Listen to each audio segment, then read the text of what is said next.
कल मैंने आपको यूपी पुलिस कांस्टेबल का मैथ का सिलेबस बताया था। आज मैं आपको बताऊंगी मैथ के सिलेबस में जितने भी टॉपिक हैं, जैसे आपका संख्या पद्धति हो गया तो यहाँ से कितने क्वेश्चन आते हैं। जय हिंद साथियों, कैसे हैं आप सभी? उम्मीद है आप सभी अच्छे होंगे। साथियों, आज हम बात करेंगे यूपी पुलिस कांस्टेबल के मैथ सिलेबस के बारे में। जैसा कि आप सोच रहे होंगे कि दीदी आपने कल की वीडियो में भी तो मैथ के सिलेबस के बारे में बताया था, तो देखो मैं आपको एक बार फिर से समझाना चाहती हूँ।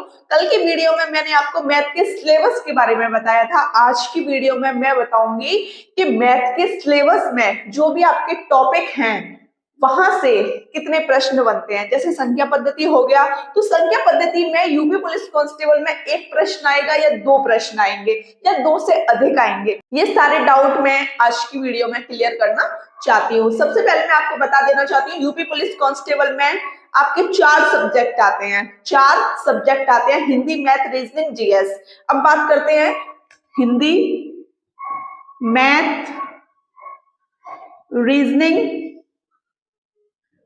जी रीजनिंग की स्पेलिंग गलत हो गई, सही करते हैं, ठीक है। रीजनिंग, जीएस, और इसमें यूपीजी के भी होती है। देखो कितने कितने क्वेश्चन है। हिंदी के 37 क्वेश्चन, मैथ के, अब आप सोच रहे होंगे कि दीदी हमने तो गूगल पे देखा है, मैथ के आते हैं 38 क्वेश्चन। चलो लिख देते हैं आपके अकॉर्डिंग, रीजनिंग के 37 और जीएस के 38।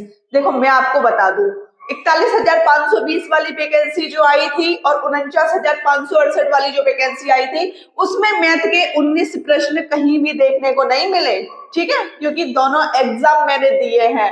अब बात करते हैं तो कितने क्वेश्चन देखने को मिले। कहीं 19 देखने को मिले, कहीं 20, कहीं 21। इनसे ज्यादा और इनसे कम मुझे देखने को नहीं मिले। और बाकी के जो बचे क्वेश्चन थे वो चले गए थे रीजनिंग में, रीजनिंग में प्लस हो गए थे, ठीक है। बाकी के क्वेश्चन आपके रीजनिंग के आए थे, ना कि मैथ के। अब आप इनका टोटल करोगे तो कितने हो जाएंगे? 150 क्वेश्चन। एक क्वेश्चन आपका 2 नंबर का है, तो मतलब 300 नंबर, 300 मार्क्स। नेगेटिव मार्किंग यहाँ पर 0.5 मार्क्स की है।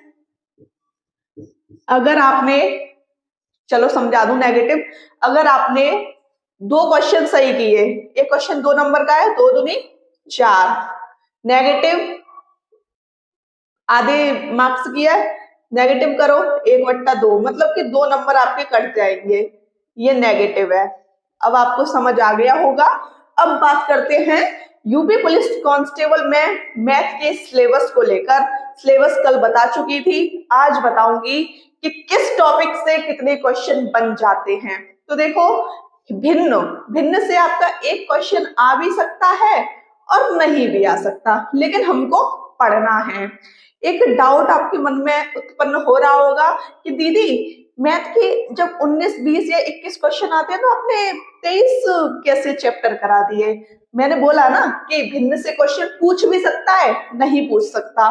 और ये सारे जो आपके टॉपिक है ना, बेस वाले हैं, जितने भी ब्लैक से लिखा हुआ है यहाँ से 1 से 6 तक, ये सारे आपके बेस वाले टॉपिक हैं, ठीक। भिन्न आपको करना है, बाई चांस पूछ लिया तो आप कर जाओगे, नहीं पूछा तो कोई बात नहीं। तो आपको भिन्न टॉपिक को करना है, यहाँ से आ भी सकता है एक क्वेश्चन और नहीं भी आ सकता। अब बात करते हैं सिंप्लीफिकेशन की। सिंप्लीफिकेशन, सरलीकरण से आपका एक क्वेश्चन पूछता है, अवश्य पूछता है, ठीक है। वर्ग, वर्गमूल, घन, घनमूल, यहां से भी एक क्वेश्चन बनता है। अब बात करते हैं घातांक एवं करनी की। घातांक एवं करनी से एक क्वेश्चन बनता है, कहीं कहीं यहाँ 2 क्वेश्चन भी पूछ लेता है, तो ये टॉपिक आपका इंपॉर्टेंट हो जाता है, 1 या 2 पूछ लेता है यहाँ से। अब बात करते हैं संख्या पद्धति की। एक क्वेश्चन पूछ लेता है एलसीएम और एचसीएफ, लघुत्तम समापवर्तक और महत्तम समापवर्तक से एक क्वेश्चन पूछता है और नहीं भी पूछता है, लेकिन इंपॉर्टेंट है।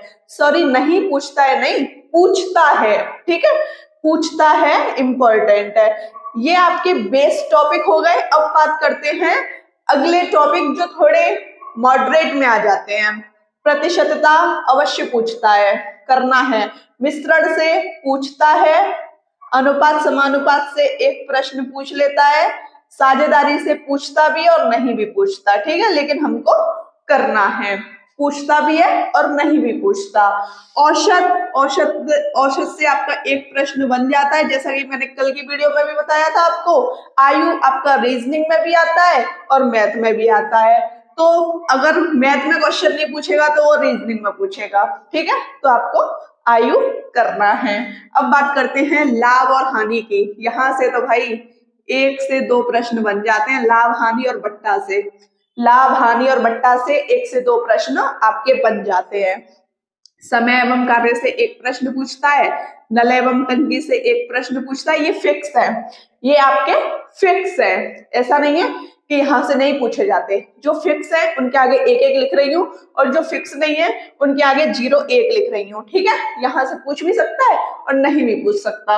अब बात करते हैं समय, चाल एवं दूरी की। 1 प्रश्न पूछता है, एकदम फिक्स है। रेलगाड़ी से भी एकदम फिक्स है, 1 क्वेश्चन आपका पूछता है। नाव एवं धारा से पूछ भी सकता है और नहीं भी पूछ सकता। हमको ये टॉपिक करना है।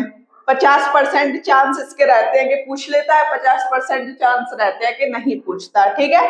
देखो, साधारण ब्याज फिक्स है 1 क्वेश्चन, चक्रवृद्धि ब्याज फिक्स है 1 क्वेश्चन, ठीक है। क्षेत्रफल, आयतन, भाई 1-1, 2-2 प्रश्न यहाँ से फिक्स हो जाते हैं। 1-1, 2-2, ठीक है। आयतन से भी 1-2 और क्षेत्रफल से भी 1-2। अब बात करते हैं पाई चार्ट, रेखा चार्ट और ग्राफ की। इन तीनों में से एक आएगा, ऐसा नहीं कि तीनों दे दिए जाएंगे, मतलब कि एक चैप्टर आएगा। और एक चैप्टर से ही आपके कितने प्रश्न पूछे जाएंगे? 2 से 3, 2 से 3 प्रश्न आपके यहाँ से पूछे जाएंगे। तो ये आपको अच्छे तरीके से कर लेना है, ठीक है।